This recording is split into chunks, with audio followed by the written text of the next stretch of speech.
Selamat datang di Beetle Channel, semoga kita bahagia.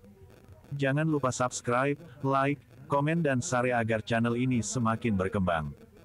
Terima kasih. Bab 167.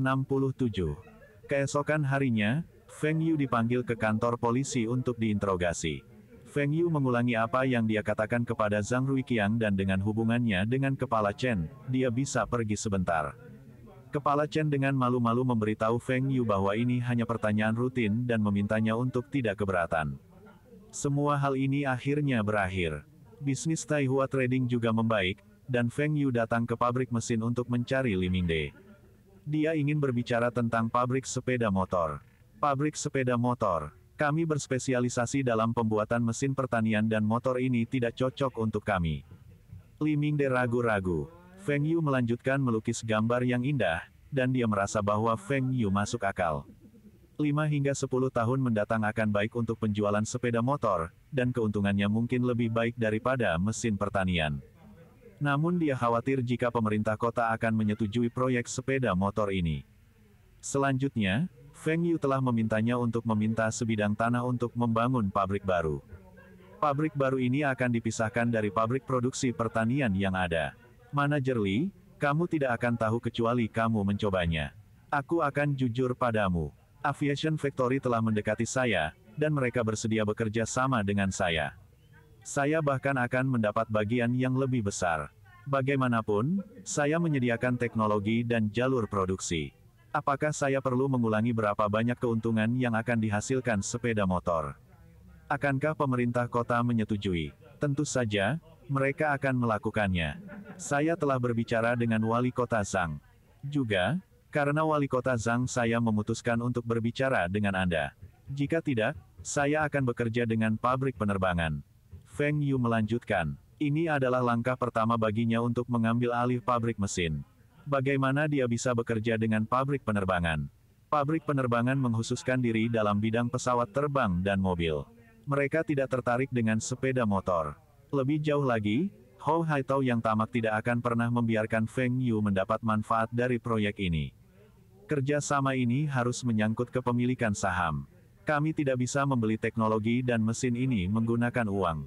Li Mingde bertanya, apa yang kamu pikirkan? Manajer Li, beri saya jawaban.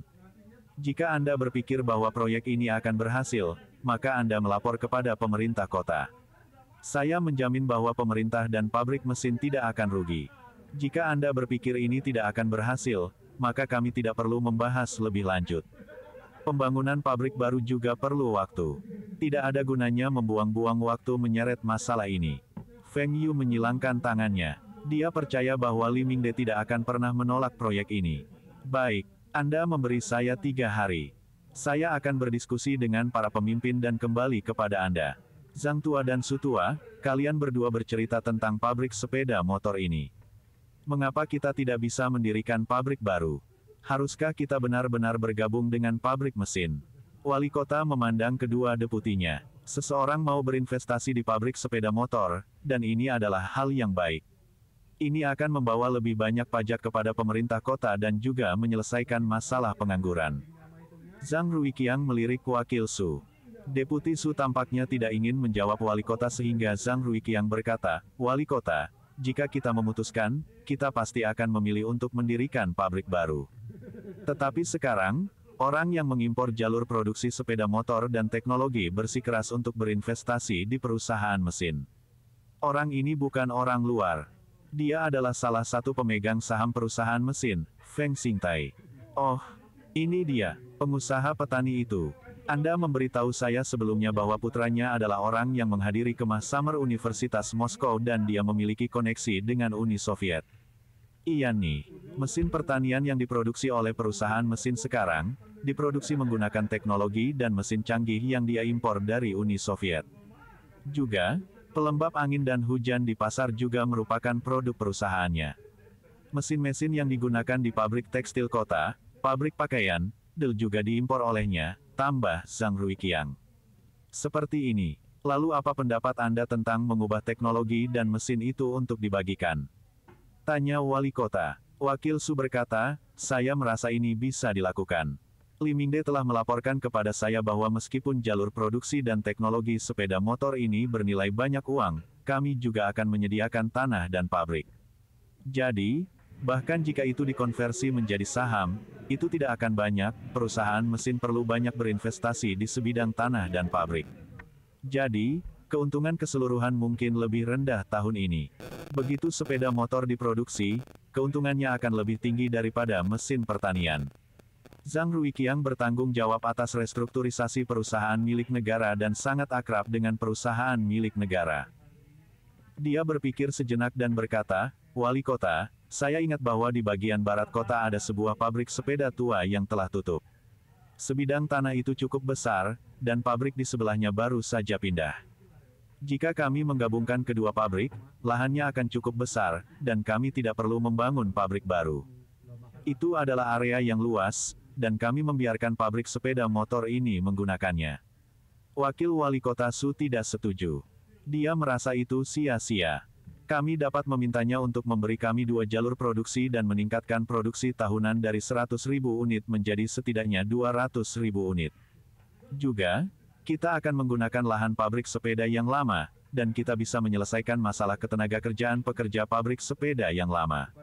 Sepeda motor dan sepeda semuanya adalah kendaraan roda 2, dan harus ada beberapa teknologi serupa. Zhang Ruiqiang telah melakukan pekerjaan rumahnya. Dia merasa bahwa prospek sepeda motor akan sangat baik dan 100.000 unit per tahun terlalu kecil. 2 jalur produksi. Anda pikir dia akan bisa mendapatkannya?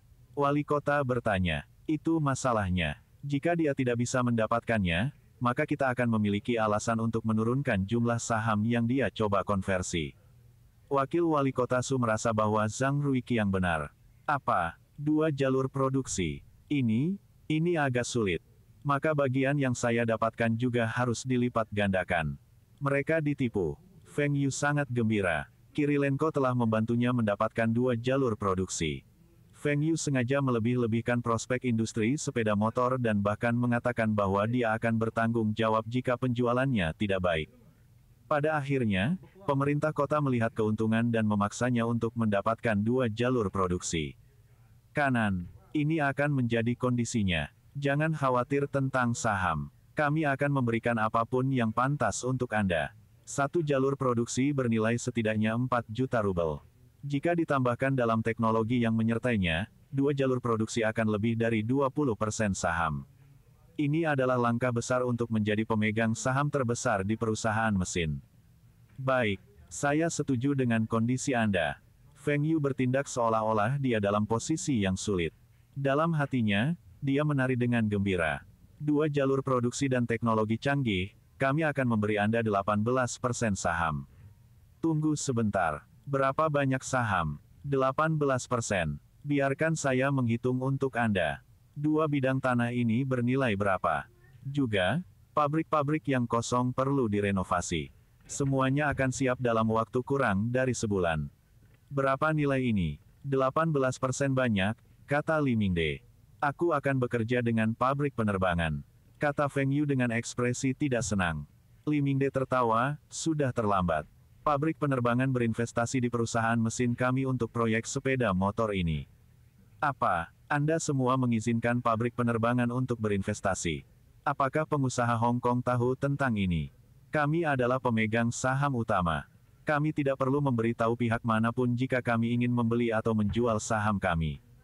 Di masa depan, pabrik mesin akan dimiliki oleh 4 pihak. Bahkan jika pabrik penerbangan berinvestasi, saya ingin setidaknya 20%. Jika tidak, saya tidak akan bekerja sama, dan saya akan bekerja dengan pabrik produksi kendaraan GCT. Feng Yu memiliki ekspresi cemas. Baik, maka itu akan menjadi 20%. Ini adalah keputusan akhir, dan tidak akan ada lagi perubahan. Besok, suruh ayahmu datang untuk menandatangani kontrak dan menghadiri upacara peletakan batu pertama pabrik cabang sepeda motor perusahaan mesin. Bab 168. Uang yang diperoleh dari penjualan mesin dan teknologi industri ringan, keuntungan dari periode penjualan humidifier ini dan bahkan keuntungan dari pabrik pengolahan makanan Taihua diambil oleh Feng Yu untuk membayar jalur dan teknologi produksi sepeda motor. Hal-hal ini menelan biaya Feng Yu beberapa juta rubel. Namun, Feng Yu tidak kalah. Ketika mengkonversi ke saham, ia bisa mendapatkan hampir 10 juta rubel dengan saham. Pada akhirnya, Feng Yu masih mendapat untung. Feng Yu dan Li Mingde menandatangani surat persetujuan awal. Ketika jalur produksi tiba di Bing City, mereka akan menandatangani kontrak formal. Fu Guangzheng mendengar berita itu dan bergegas ke kota Bing. Jika perusahaan mesin memulai produksi sepeda motor, akan ada lebih banyak keuntungan. Bagaimana dia bisa membiarkan sahamnya terdilusi? Hanya Feng Yu yang menyumbangkan beberapa mesin dan teknologi dan pemerintah kota Bing menyediakan sebidang tanah dan pabrik. Keluarga Fu punya uang, dan dia bisa menggunakan uang tunai untuk mencegah sahamnya terdilusi. Duduk di kantor baru Feng Yu, Fu Guangzheng bersantai dan minum teh. Kakak Feng, kamu terlalu pintar. Jika bukan karena berita terakhir kali, saya Duan Paman mungkin menderita kerugian besar. Dia berhasil menjual propertinya di Jepang. Jika tidak, dia mungkin terjebak dengan properti itu. Boom gelembung pasar properti Jepang dibawa ke depan. Itu harus terjadi pada akhir tahun dan hanya Oktober sekarang. Pasar saham adalah sama dan telah jatuh. Yen Jepang sesuai prediksi Feng Yu. Itu terus meningkat. Perkiraan Feng Yu tentang situasi ekonomi Jepang telah mengejutkan keluarga Fu. Mereka benar-benar percaya bahwa Feng Yu memiliki hubungan dengan beberapa pemimpin senior. Perusahaan perdagangan kecil Feng Yu tidak memiliki analis apapun dan bagaimana ia bisa begitu akurat dengan prediksi pasar. Pada saat yang sama, Fu Rongjin menyediakan lebih banyak dana untuk Fu Guangzheng untuk membeli saham China. Dia memilih untuk percaya pada Feng Yu. China akan memiliki bursa saham sendiri segera dan nilai beberapa saham pertama yang terdaftar akan melambung tinggi. Saudara Fu, ini adalah situasi yang saling menguntungkan bagi kita berdua. Jika itu bukan bantuan keluarga Anda, saya tidak bisa mendapatkan pinjaman besar dari bank. Kali ini, Anda juga banyak berinvestasikan. Jangan khawatir, Anda akan mendapatkan kembali keuntungan beberapa kali dari modal Anda dalam setahun. Feng Yu tenang. Dia telah menganalisis situasi ekonomi China. Meskipun investasinya di saham dalam jumlah yang signifikan, itu tidak seberapa dibandingkan dengan pasar yang luas. Seharusnya tidak banyak berpengaruh pada tren. Bahkan jika itu terjadi, itu juga hal yang baik. Hahaha, aku percaya padamu. Mengetahui Anda adalah hal terbaik dalam hidup saya. Status saya dalam keluarga saya meningkat dan sekarang bahkan jika ayah saya meneruskan bisnisnya kepada saya tidak akan menerimanya. Saya ingin berada di China. Ini adalah tambang emas. Karena Fu Guangzheng membeli mobil-mobil mewah bekas dari Feng Yu dan kemudian berinvestasi di perusahaan mesin Bing City, diikuti dengan penjualan pelembab udara, statusnya dalam keluarganya telah berubah, dan penghasilannya meningkat. Tahun lalu perusahaan saudaranya terdaftar dan bernilai 100 juta. Saat itu, asetnya hanya bernilai kurang dari 10 juta. Sekarang, sahamnya di perusahaan penjualan Hong Kong dan perusahaan mesin Bing City bernilai sama dengan saudaranya. Dia bisa dengan mudah menyalip saudaranya dalam waktu 1 hingga 2 tahun. Dia telah mempertimbangkan untuk mengambil alih perusahaan ayahnya, tetapi setelah beberapa pertimbangan, dia merasa bahwa dia tidak cocok. Kakak laki-lakinya adalah kandidat yang lebih baik untuk mengambil alih ayahnya. Kecemburuan yang dimilikinya di masa lalu hilang ketika bisnisnya membaik. Hong Kong adalah tempat kecil. Jika bukan karena lokasi dan bantuan Inggris, itu tidak akan berhasil sekarang. Seberapa besar Cina? Fu Guangzheng baru saja menginvestasikan 10 juta, dan dia bisa mendapatkan kembali modalnya dalam waktu singkat. Dan dia akan terus mendapatkan keuntungan di masa depan. Cina di bawah Yang Agung, mengembangkan ekonominya dan meningkatkan pendapatan rakyat dan negaranya. Akan ada banyak peluang untuk menghasilkan uang. Karena itu, dia tidak tertarik dengan bisnis keluarganya. Lebih jauh, setelah dia menyatakan bahwa dia tidak akan bertengkar dengan saudaranya untuk mengambil alih bisnis ayah mereka, hubungannya dengan saudaranya membaik. Ayahnya juga memperlakukannya lebih baik dan bahkan memberinya sejumlah uang secara pribadi untuk membeli saham China.